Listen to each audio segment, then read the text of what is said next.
हरे कृष्णा। सभी भक्तों का हार्दिक स्वागत है।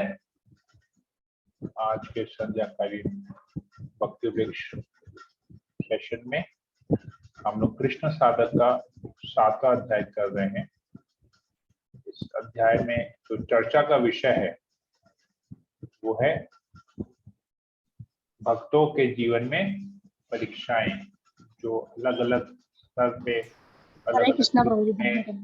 भक्तों के जीवन में परीक्षाएं आती हैं, क्यों होती है, हरे कृष्णा प्रभु जी जन्नत प्रॉब्लम होते हैं, क्या होते हैं, नहीं होते, ये सब क्यों होती है भक्तों के जीवन में।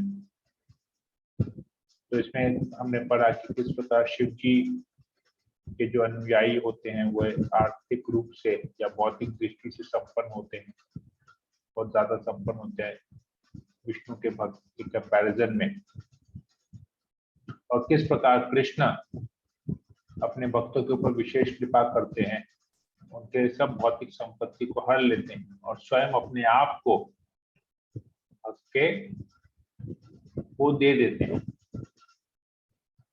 तो भक्त जो है, भगवान का जो शुद्ध भक्त है, भगवान स्वयं कहते हैं युधिष्ठिर महाराज से, भगवान के जो शुद्ध भक्त है कि मेरे जो भक्त है वो कभी भी किसी भी प्रतिकूल परिस्थिति में विचलित नहीं होते, और यही कारण है वो विचलित नहीं होते हैं, यही कारण कि मैं स्वयं उनको अपने आप को दे देता हूँ, और यही उनके जीवन की सर्वोच्च सफलता है। ये भी हमने पढ़ा किस प्रकार ऐसे होता है। फिर हमने पढ़ा कि किस प्रकार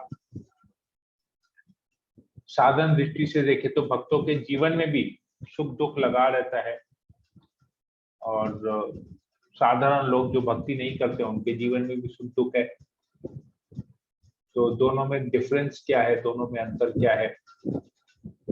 एक साधारण व्यक्ति जो साधारण सी जीवन व्यतीत कर रहा है उसको भी सुख दुख मिलता है, और भक्त के जीवन में भी सुख दुख होता है। तो दोनों में क्या अंतर है। तो ये आता है कि जो साधारण व्यक्ति होते हैं वो अपने सामान्य जीवन में जो भी वो कार्य करते हैं उनको उनके फलस्वरूप उनको सुख या दुख मिलता है, परंतु जो भक्त है वह कभी भी वो जो भी करता है वो भगवान के लिए करता है, और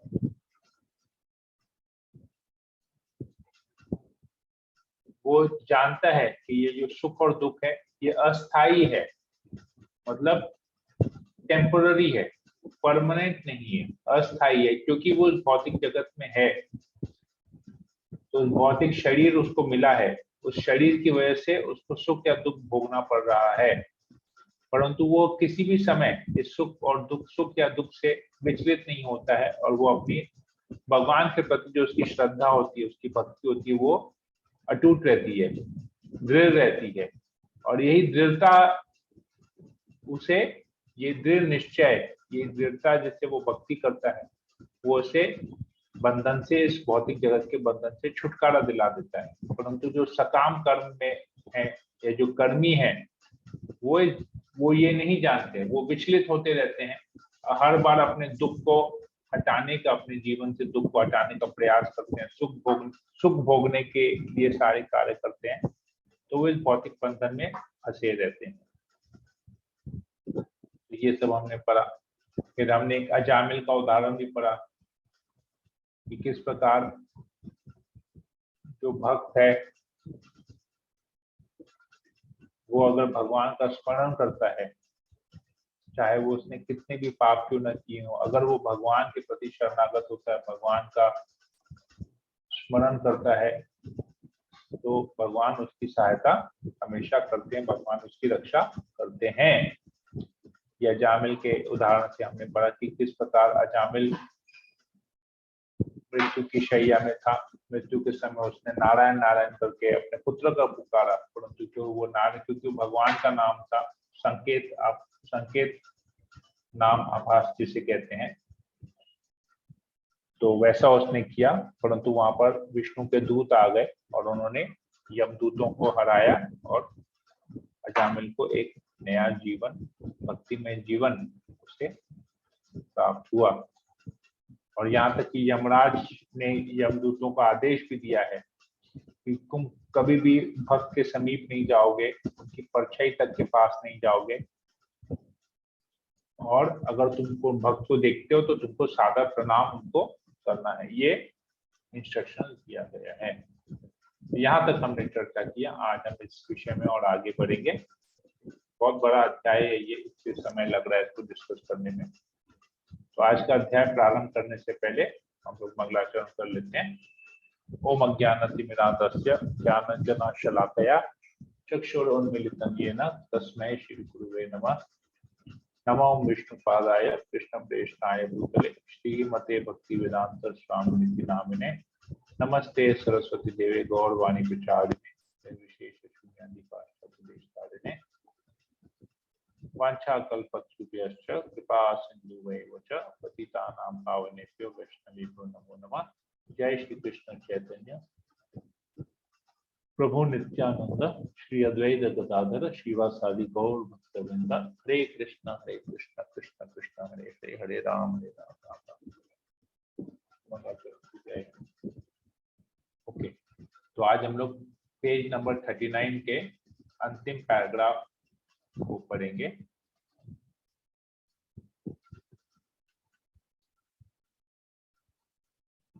आप में से कोई इसको पढ़ना चाहेगा?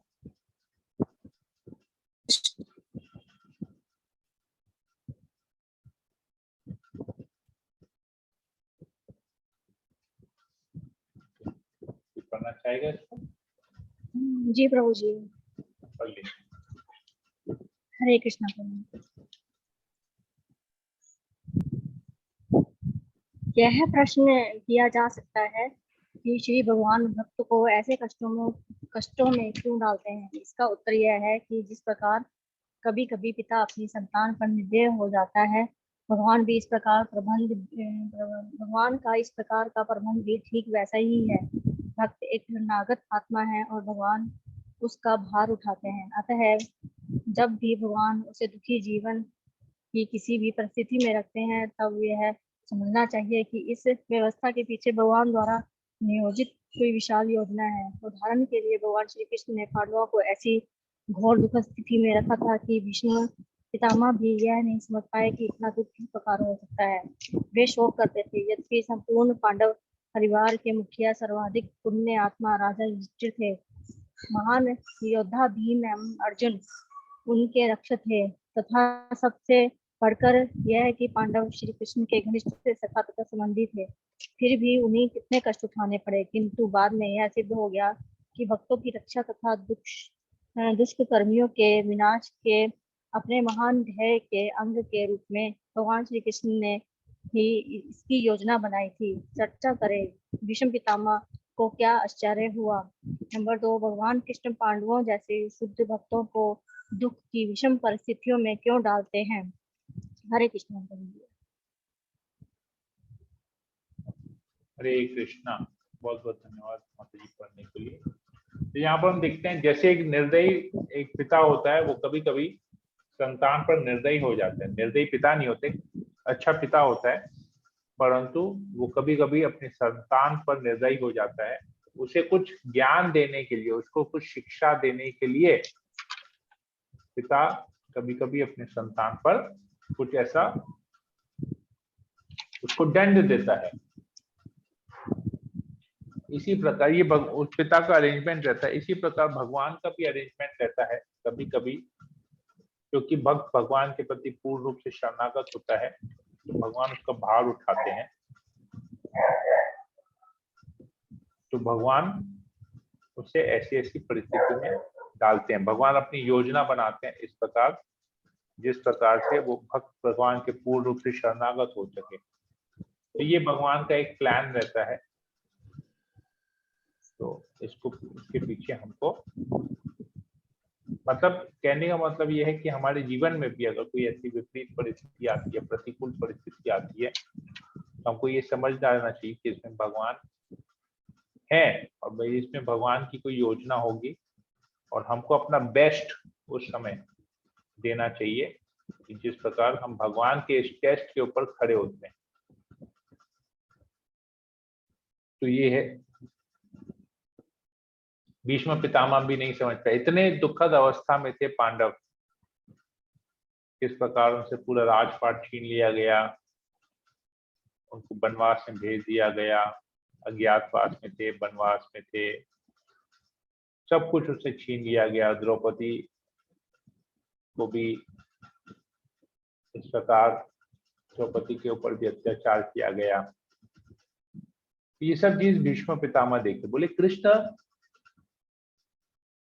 जो पांडवों को इतने प्रिय हैं, पांडव कृष्ण को बहुत प्रिय है, फिर भी ऐसा क्यों हो रहा है? तो भीष्म पितामह भी, जबकि भीष्म पितामह भक्ति के महाजन है, वो भी ऐसे परिस्थिति को नहीं समझ पाए। वो भी थोड़े से आश्चर्य हुए कि ऐसा कैसे हुआ, इतने कृष्ण स्वयं भगवान उनके साथ है, फिर भी उनके जीवन में ऐसा क्यों हो रहा है। आगे और पढ़ते हैं और फिर पढ़ लेगा। जी प्रभु।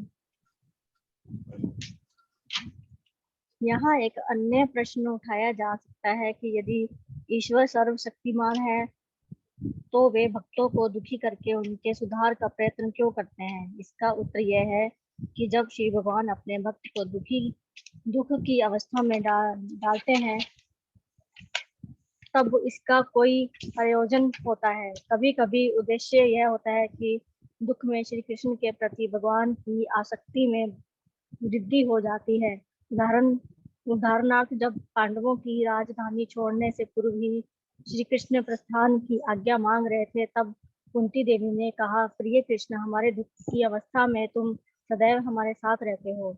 अब हमें राजसी पद प्राप्त हो गया है, अब तुम हमसे विदा ले रहे हो, अतः मैं तुम्हें खोने की उपेक्षा दुख में जीवन व्यतीत करना श्रेयस्कर समझूंगी। जब एक भक्त दुखद परिस्थिति में होता है तब उसकी भक्ति संबंधी गतिविधियां भी तीव्रता आ जाती है। अतः किसी भक्त पर विशेष अनुग्रह का प्रदर्शन करने के लिए भगवान कभी कभी उसे दुख दे देते हैं। चर्चा करें, यदि भगवान कृष्ण सर्वशक्तिमान है तो उन्हें अपने भक्तों के सुधार के लिए उन्हें दुख क्यों देने पड़ते हैं? कुंती देवी के उदाहरण से समझाएं। हरे कृष्ण।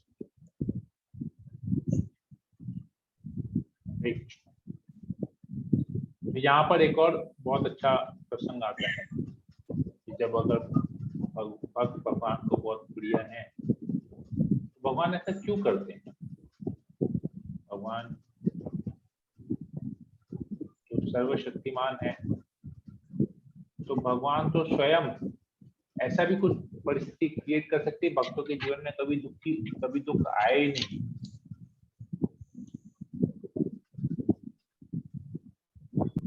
वो हमेशा सुधरे हुए रहे। भगवान तो सर्वशक्तिमान है, भगवान तो सबको कंट्रोल कर रहे हैं। भक्तों को तो बैठने देना नहीं चाहिए भक्ति के मार्ग से। भगवान ऐसा क्यों करते हैं? फिर क्यों भक्तों के जीवन में दुख आते हैं? क्यों भगवान इस प्रकार से इतना प्लानिंग करते हैं? भक्तों के जीवन में प्रॉब्लम्स आते हैं, फिर दोबारा भगवान की सुरक्षा के लिए जाते हैं। ऐसा क्यों करते हैं भगवान? बहुत बड़ा प्रश्न है, बहुत कंफ्यूजिंग भी है।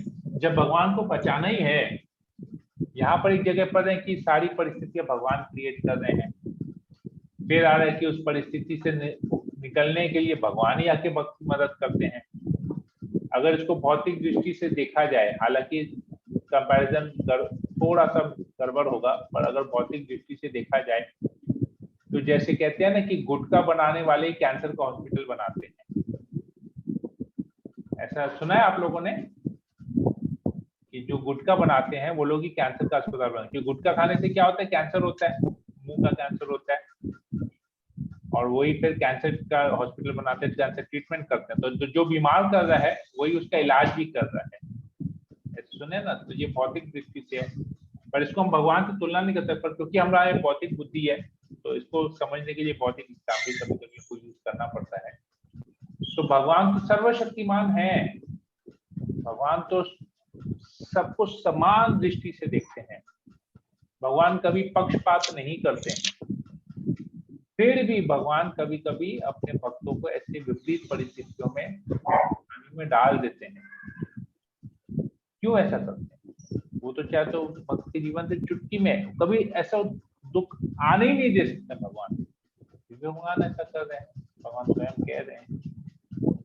भगवान को देखना है कि उस समय जो विपरीत परिस्थिति होती है उसमें भक्त कैसे रिएक्ट करता है। भक्त की प्रेमा भक्ति को और बढ़ाने के लिए,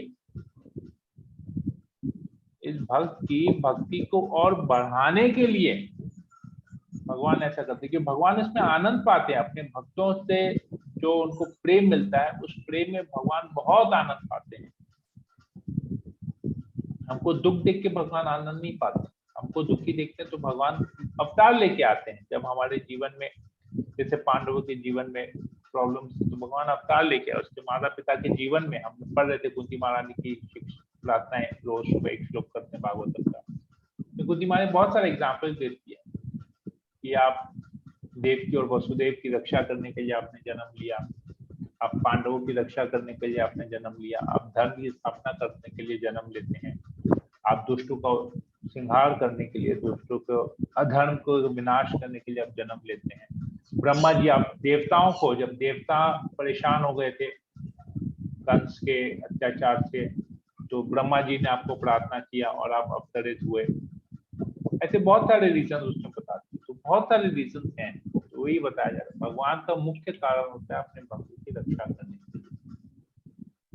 भगवान चेक करते हैं, बीच बीच में चेक करते हैं कि कहीं ये मुझे भूल तो नहीं जा रहा है, इसकी भक्ति में तो प्रॉब्लम तो नहीं हो रहा है, ये भक्ति कर रहा है। तो बार जैसे हम लोग स्कूल जाते हैं, हम लोग सब लोग स्कूल गए हैं, तो हमारे स्कूल में वीकली टेस्ट होता था।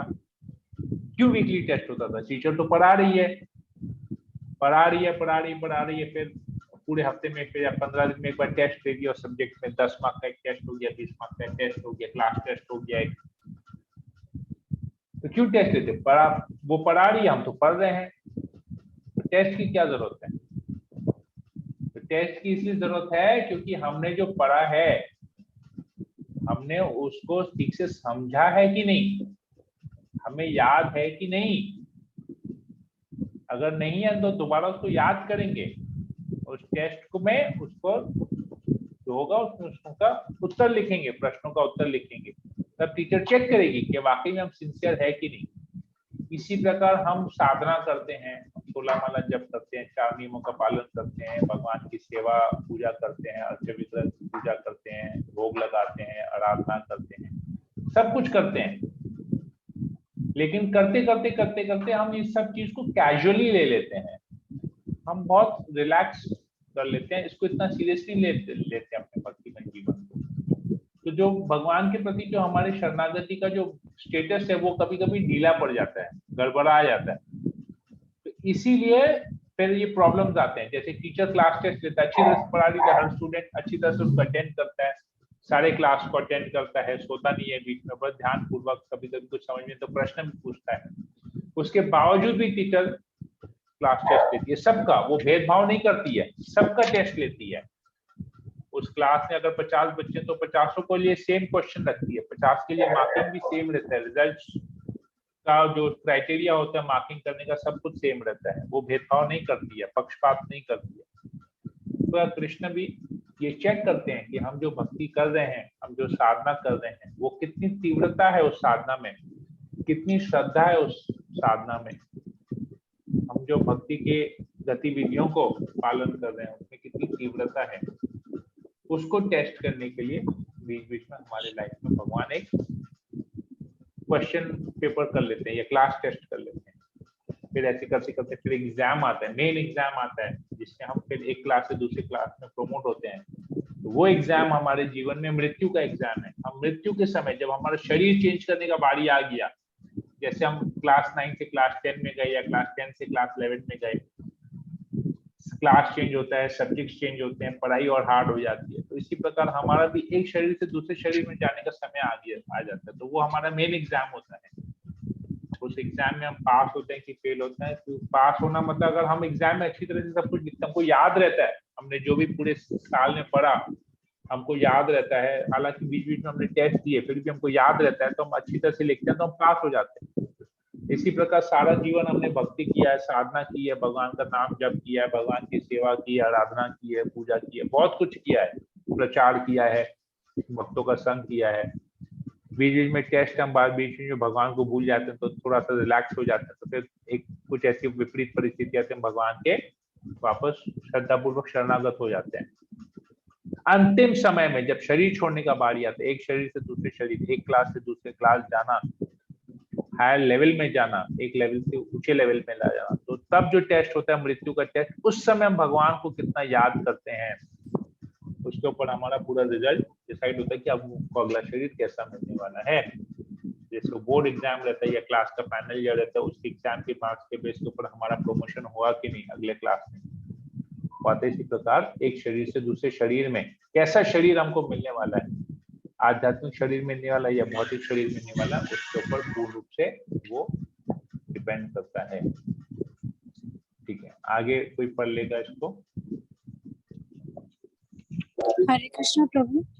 यस प्रभु भगवान को पता होता है कौन पास होगा कौन फेल होगा? इंसान को कैसे पता चलेगा? इंसान को जो पता चलेगा वो फिर उसी को ही पता रहेगा, वो और शेयर नहीं कर पाएगा, क्योंकि तो अंतिम टेस्ट है ना, वो तो शरीर छोड़ने वाला होता है। इसमें हम लोगों को कैसे पता चलेगा? when devotees pass, when devotees leave their body with a smile on their face। मैंने तो बहुत भक्तों के जीवन में ऐसा पढ़ा है, जीवन के अंतिम समय में, रिसेंटली लास्ट 2-3 साल में बहुत भक्तों ने जब अपना शरीर छोड़ा है, उनके चेहरे पे एक अच्छी मुस्कान होती है। मुस्कान कब होती है चेहरे पे? जब आप कुछ बहुत आनंद देने वाला, चित्त को खुश कर देने वाला कुछ ऐसा दृश्य देखते हैं जिससे आपके चेहरे में एक स्माइल आ जाती है, बहुत अच्छा अद्भुत दृश्य देखते हैं। और बहुत खतरनाक दृश्य देखते हैं तो स्माइल आता है क्या? मुस्कुराहट होती है अगर कुछ खतरनाक चीज को देखते हैं, कुछ बदसूरत चीज को देखते हैं। तो वैसे यमराज, यमदूत हैं, यमराज तो बहुत हैंडसम है, उनके क्योंकि देवता है तो बहुत हैंडसम है यमराज देखने में, उनका बहुत सुंदर वर्णन आता है। जो यमदूत है वो बहुत खतरनाक होते हैं देखने में, यमदूतों का डिस्क्रिप्शन आता है, बहुत खतरनाक होते हैं देखने में।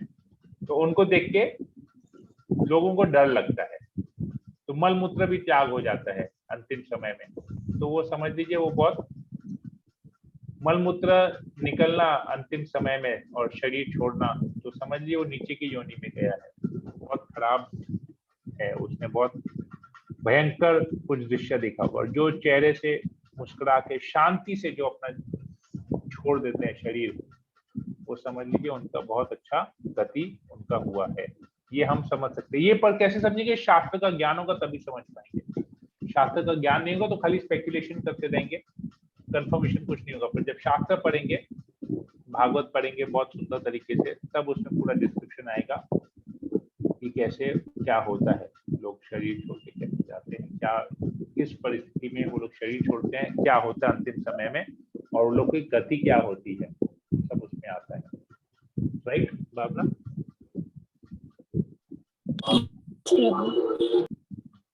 हरे कृष्णा प्रभु जी, दंडवत प्रणाम। मुकेश आपको बोलिए। थोड़ा सा प्लीज कुंती देवी के उदाहरण शॉर्ट में प्लीज, थोड़ा सा प्रभु जी। कुंती देवी का उदाहरण ऐसा आता है कि कुंती देवी कहती है कृष्ण को कि जब तक आप हमारे पास थे, जब तक हमारे जीवन में दुख थे, आप हमेशा हमको दुख से उभारने के लिए आप हमारे साथ थे, परंतु अभी आप हमको छोड़ के चले जा रहे। क्यों? क्योंकि अब हमारे दुख सारे खत्म हो गए। मेरा पुत्र जो युधिष्ठिर राजा बन गया, हमको अपनी सारी संपत्ति मिल गई, सब कुछ मिल गया हमको, तो अभी हम सुख की अवस्था में है, प्रॉब्लम फ्री हो गए हैं, हमारा लाइफ प्रॉब्लम फ्री हो गया। अब आप हमको दुख, अब हमको छोड़ के चले जा रहे हैं, तो आपसे अलग होना हमको ये बर्दाश्त नहीं है। इससे अच्छा हमारे जीवन में दुख हो, क्योंकि दुख रहेगा तो कृष्ण रहेंगे साथ में हमेशा। महाराज ने ये कह रही है, तो हमको सुख नहीं चाहिए, हमको दुख चाहिए, क्योंकि दुख के समय आप हमारे साथ हैं, सुख में आप नहीं है। जबकि भौतिक जगत में उल्टा होता है। भौतिक जगत में क्या है? सुख में हर कोई आपके रिश्तेदार साथ में रहेंगे, जैसे दुख की परिस्थिति आएगी सब छोड़ के चले जाएंगे। जैसे पैसा होता है ना, पैसा होता है तो बहुत सुख होता है, देखिए सारे रिश्तेदार आपके आसपास बन रहेंगे, दुख की परिस्थिति को आप छोड़ के चले जाएंगे। गरीब हो जाइए, देखिए कोई साथ नहीं देगा। ये बहुत अच्छा उदाहरण होता है गजेंद्र मोक्ष की कथा में। गजेंद्र की कथा में आता है कि गजेंद्र का हाथी का जब उस मगर से, क्रोकोडाइल से युद्ध होता है, तो शुरू में जब युद्ध होता था ना, तो हाथी के जो परिवार होते हैं, जो हथनियां होती हैं और उनकी जो संतानें होती हैं, वो सब उधर रहते हैं। लेकिन थोड़े समय बाद जब देख रहे होते हैं कि उनके पति हारने वाले हो, गज ये जो मगर जो है हाथी को हराने वाला है, तो सारे परिवार वाले उसका साथ छोड़ के चले जाते हैं वहां से। तब फिर उसको याद आता है और वो भगवान से प्रार्थना करता है, तो भगवान अपने गरुड़ पे आते हैं और उसकी रक्षा करते हैं। तो देखिए हाथी के उदाहरण भागवत में तो आता ही है, हाथी को भी उसके सब परिवार वाले छोड़ देते हैं। तो सोचिए अगर हम ऐसा करते हैं दुख के समय में, सगे संबंधियों का साथ छोड़ते, तो हमें और जानवर में कोई फर्क नहीं। ये चीज यहाँ पर आता है। तो दुख में हर कोई छोड़ के चले जाते हैं, परंतु कुंती महारानी कह रही है कि दुख में कृष्ण थे, अब सुख आ रहा है, आप छोड़ के चले जा रहे हैं। कृष्ण का फिर उल्टा सिस्टम हो गया, ऑपोजिट, क्योंकि वो आध्यात्मिक जीवन है।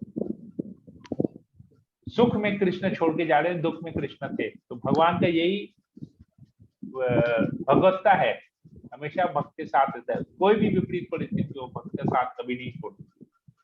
जब भक्त ठीक हो जाता है तो भगवान जा रहे होते हैं। सब कुछ ठीक ठाक करके फिर भगवान जाते हैं। बुद्धिमानी कह रही है नहीं, सब कुछ ठीक ठाक हो गया और आप चले गए। जब आप चले गए तो ठीक ठाक क्या हुआ हमारे जीवन में? तो सुख आया कहाँ?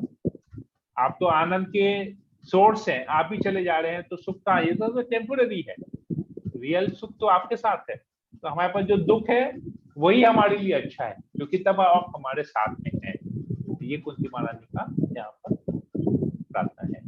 ओके, कुंती महारानी का उदाहरण यहाँ पर, ठीक है। मुकेश कपूर जी प्रभु जी। हरे कृष्णा। हरे कृष्णा प्रभु जी। ओके, पढ़ लीजिएगा आगे। मैं पढ़ प्रभु लूं मैं प्रभु? पढ़ूं? भावना, यस यू कैन रीड भावना।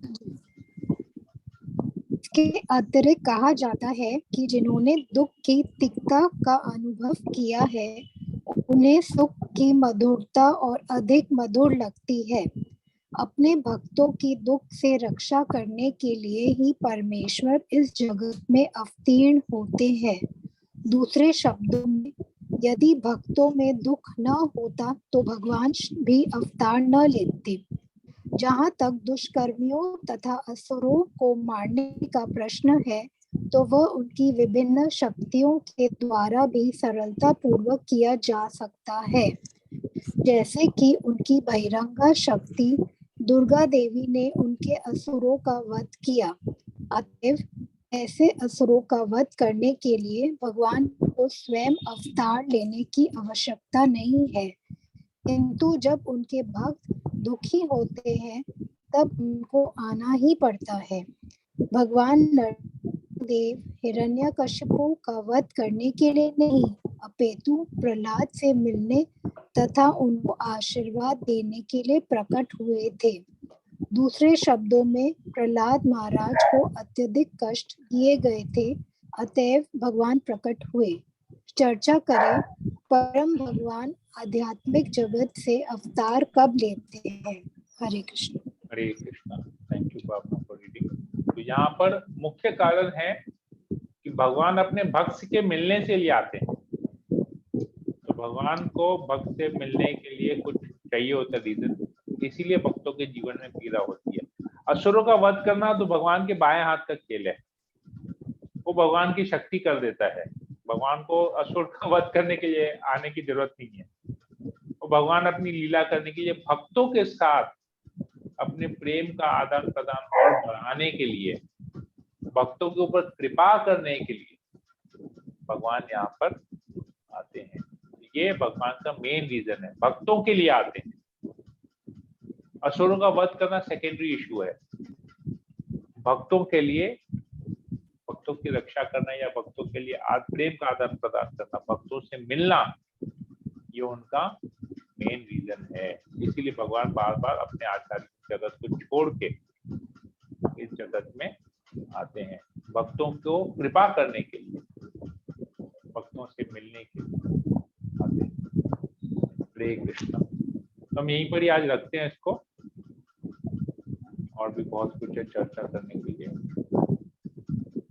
हम इसको कल और आगे पढ़ेंगे। ओके, कोई प्रश्न है किसी को इसके रिलेटेड, प्रश्न या कमेंट तो हम लोग ले सकते हैं। हरे कृष्णा प्रभु। हरे कृष्णा। यस। वो कभी कभी अगर भगवान मतलब किसी भक्त से इतना ज्यादा परीक्षा कि वो मतलब उसमें से निकल नहीं पाए, तो क्या भगवान उनको छोड़ देते हैं? भगवान अपने भक्त को कभी नहीं छोड़ते। अच्छा। भगवान कभी भी अपने भक्त को नहीं छोड़ते हैं। अगर हरि भक्त बोल। को उस समय भगवान का साथ महसूस नहीं होता, ये भक्त का प्रॉब्लम, वो भक्त के भक्ति में कमी है, भक्त के श्रद्धा में कमी है। हमने छोटे में एक स्टोरी पढ़ा था, मैं बता देता हूँ आप लोगों को, मुझे याद है वो चीज, कुछ कुछ बातें याद रह जाती है, भगवान बचपन के स्कूल की बातें आप लोगों ने भी सुना होगा, कहीं ना कहीं सुना होगा इसको, फिर भी मैं बता देता हूँ। एक व्यक्ति, एक भक्त भगवान के पूर्ण रूप से प्रति बहुत अच्छी तरह से भगवान के प्रति शरणागत था, भगवान की मित्रता जैसे वैसे थे। तो जब भी जहां भी जाते थे ना, हमेशा 2 जोड़े पैर के निशान मिलते थे, एक भक्त का एक भगवान का। हमेशा उसको 2 जोड़े मिलते थे पैरों के निशान, एक उसके खुद के एक भगवान के। तो ऐसे करते करते करते करते एक दिन एक ऐसी परिस्थिति आई कि उस भक्त के जीवन में बहुत कष्ट हुए, बहुत कष्ट आए। तो उसने जब पीछे मुड़ के देखा तो केवल एक ही जोड़ा था पैर का, 2 जोड़े नहीं थे। चरण चिन्ह केवल लेफ्ट और राइट लेग के थे, 2 जोड़े, 2 पैरों, 2 अलग लोगों के नहीं थे, एक के ही थे। तो ऐसे करते करते उसको फिर मन में संकोच हुआ। उसने कहा देखो, भगवान ने लगता है मेरा साथ छोड़ दिया। इतने दिनों तक जब मेरी परिस्थिति बहुत अच्छी थी तो भगवान मेरे साथ थे, आज मेरे जीवन में प्रॉब्लम है तो भगवान ने भी मेरा साथ छोड़ दिया। केवल एक ही पैर के निशान है यहाँ पर। जैसे तैसे वो उस विपरीत परिस्थिति से बाहर निकला, और फिर कुछ दिनों बाद वो वापस जब चल रहा था तो उसके 2 जोड़े मिल गए वापस से पैर के, 2 जोड़ों के 2 लोगों के पैर के निशान उसको वहां दिखे। तो उसने फिर भगवान से प्रार्थना किया, इनफैक्ट प्रार्थना के माध्यम से भगवान से कंप्लेन किया, ये आपने ठीक नहीं किया, इतने टाइम तक आप मेरे साथ में थे, मेरे जीवन में जब प्रॉब्लम आया आपने मेरा साथ छोड़ दिया। भगवान ने बोला तुमको कैसे पता मैंने तुम्हारा साथ छोड़ा? बोला मैं पीछे मुड़ के देखा, एक ही पैर के निशान थे वहां पर, इतने समय तक 2 थे, फिर एक ही हुआ, फिर अभी वापस से 2 हो गए, तो आप ही मिसिंग थे। बोले नहीं, बोले तुम भूल गए कि उस परिस्थिति में, जिस परिस्थिति में तुम पड़े, वो परिस्थिति तुम्हारे कर्मों की वजह से था, और इस परिस्थिति से जो तुम बाहर निकले हो वो मेरी वजह से है, क्योंकि इस परिस्थिति से पार कराने वाला मैं तुमको अपने गोद में उठा लिया था। मैं तुमको इस परिस्थिति में फंसने कैसे दे सकता था? जब तक साथ में चलने का समय था हम लोग साथ में चले, पर जब मैं देखा कि तुम अब साथ में चल नहीं पाओगे, तुम्हारे जीवन में बहुत बड़ी कठिनाई आने वाली है, तो मैंने तुमको गोद में उठा लिया और मैं उस परिस्थिति से तुमको पैदल करा के मैं लेके आया। अब क्योंकि वो परिस्थिति ठीक हो गई, अब वैसी परिस्थिति नहीं है, इसलिए मैं वापस तुमको जमीन पे खड़ा कर दिया ताकि अब तुम वापस मेरे साथ चल सको। इतने दिनों तक तुम मेरे गोद में थे, मैं चल रहा था तुमको अपनी गोद में उठा के। तो आई होप ये स्टोरी सुन के आप भावना, आपका प्रश्न क्लियर हो गया होगा। प्रभु बहुत सुंदर एग्जाम्पल है, वेरी नाइस। ठीक है, बहुत बचपन में मैंने सुना था, आई डोंट रिमेम्बर मैं कितना छोटा था, शायद यस प्रभु, 8-9 बहुत साल का सुंदर, होगा, बहुत तो मुझे सुंदर। याद रह गया। ये कुछ कुछ बातें याद रही थी, भगवान की कृपा है कि कब कौन सा ज्ञान सुना हुआ भगवान के इस प्रचार में या अपने जीवन में अपनाने में लग जाए। तो ये चीज हमको हमेशा याद रखना चाहिए। ठीक है, थैंक यू वेरी मच भावना, आपका प्रश्न आपने ऐसा किया तो मुझे याद आ गया वापस से। ये बहुत पहले की बात दिमाग के किस कोने में पड़ी हुई थी, हार्ड डिस्क में रहता है, उचित समय पे वो निकल भी जाता है। भगवान की कृपा ही है इसमें कि भगवान का हम लोग इस भौतिक जगत में रह के, भौतिक शरीर को लेके, इस जीवा से भगवान का गुणगान कर पा रहे हैं, वो भी कलयुग में। बहुत बड़ी बात है ये भी भगवान की विशेष कृपा ही है। ये तो हम में तो कोई योग्यता है भी नहीं कि हम भगवान के नाम का कीर्तन कर सके, भगवान का गुणगान कर सके। हरे कृष्णा। और किसी को कुछ प्रश्न या कोई comment?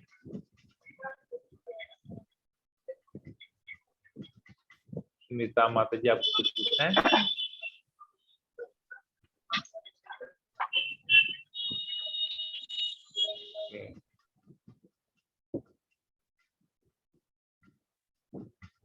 Komal, you would like to ask anything? Hare Krishna, Prabhu. Whenever I'm getting a chance, I'm attending because my mother-in-law is still in the hospital. Okay. So this time I have to go and sit in the hospital. So आज थोड़ा time मिल गया. Okay. No problem.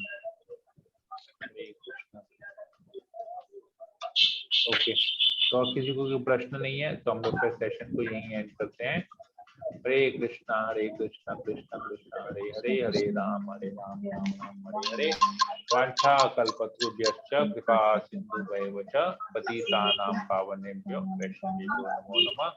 अनंत कोटि वैष्णव वृंद की जय। जगत गुरु श्रील प्रभुपाद की जय। हरे कृष्णा। हरे कृष्णा।